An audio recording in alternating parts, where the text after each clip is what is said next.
This video is going to demonstrate how to view your budget overview on project IDs. To begin, I started with the main UTSA webpage. The easiest way to access PeopleSoft is to go to My UTSA, UT Share PeopleSoft.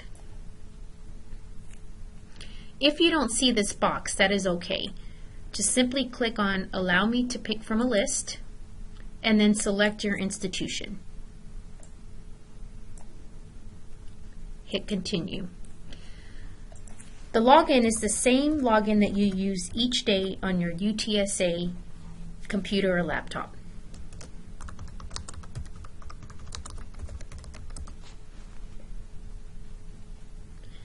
The first thing that we're going to do is set up your budget overview page. When you're in PeopleSoft, go to the top main menu. You'll see that these are not in alphabetical order. If needed, simply click on the up or down arrows to sort.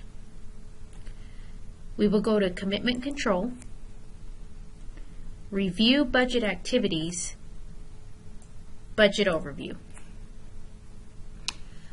We're going to set up a new value for your project IDs. To begin, click on Add a New Value. The inquiry name is limited by characters, but you can select anything that you want as this is your personal page. For purposes of this demonstration, I will select ONR. You can just leave it as ONR, you can add in a year, whatever you want to do. Click Add.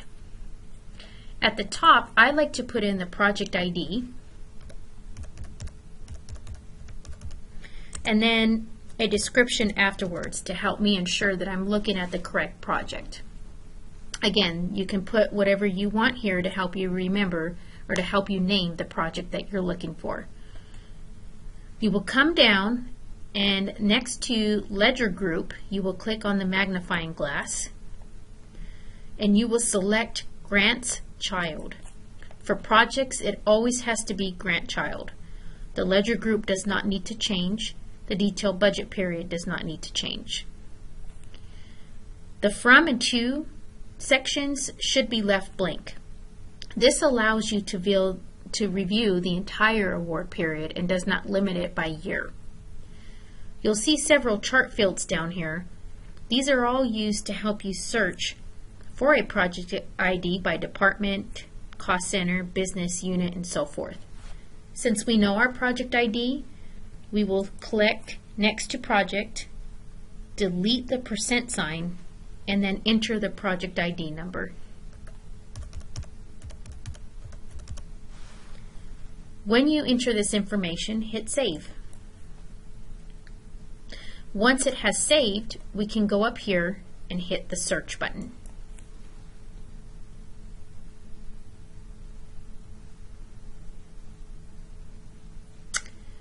Here is your award information. As you can see, it's not going to have details in regards to the sponsor or even the PI. The very top shows you your total award budget.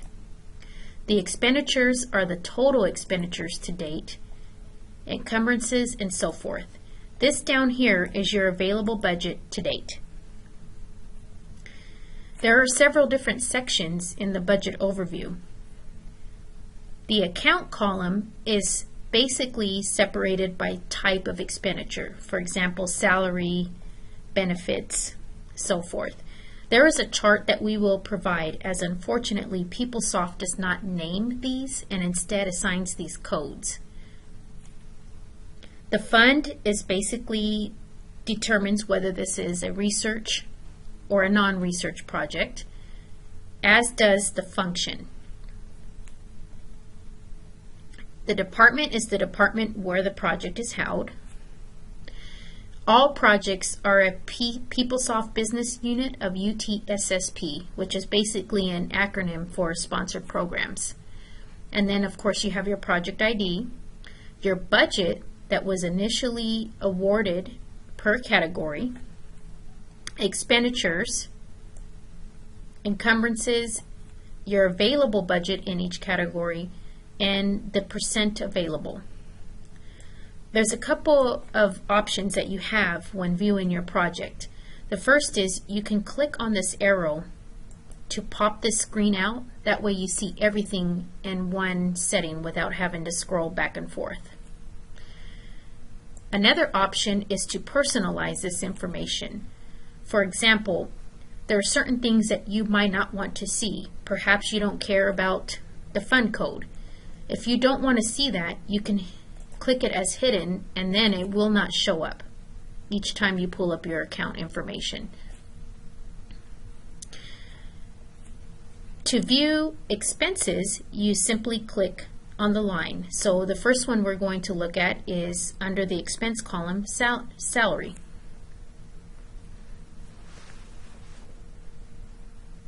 As long as you see the circle moving in the corner, you know that PeopleSoft is doing something. The salary, again, does not provide very much information.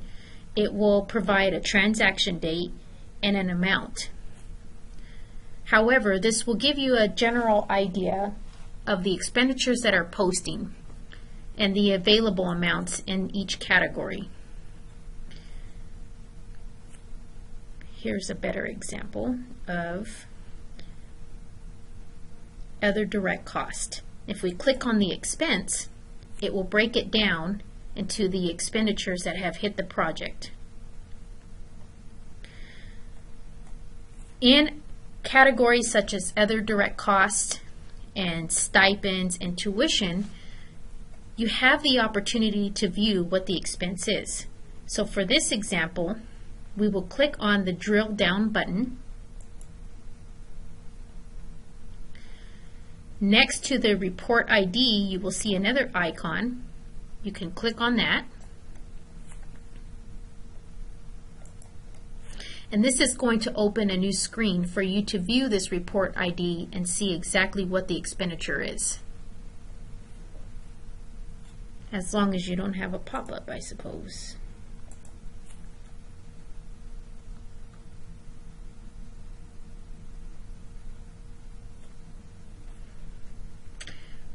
This is a good example, as since we saved our existing value, all I have to do is hit on the search button, go down to the O&R or whatever account that I named and click on it and hit search. It'll bring me right back to that page without having to fill in all this information again. We'll go back to where we left off.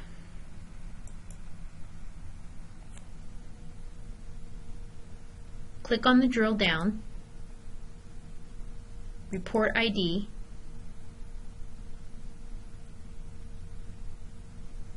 and here is our expense report. Obviously this was a trip. We can see what we need to see on this information.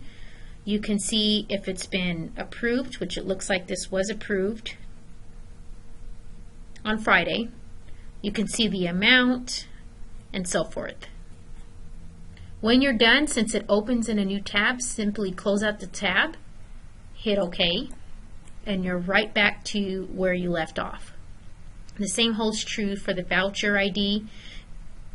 You'll see that they have different numbers, and if you need to view them and see what they are, that's one way to do it.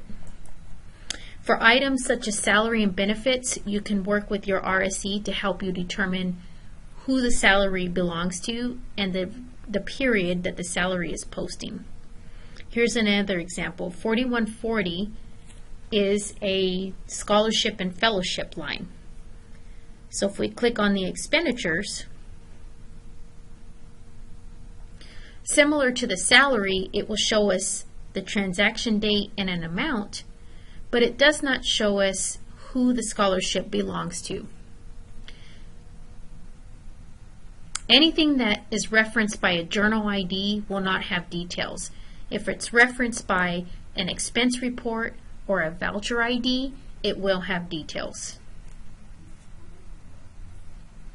When you're done reviewing your project, You don't have to hit save again or do anything. It's already saved in there. You can simply return to budget overview at the top. So if you have more than one grant, you go to budget overview and you start all over.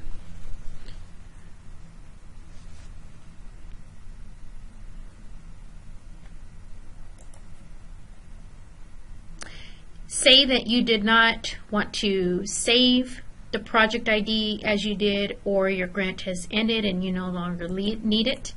You simply pull up the record you created, hit this trash can, and it's no longer there.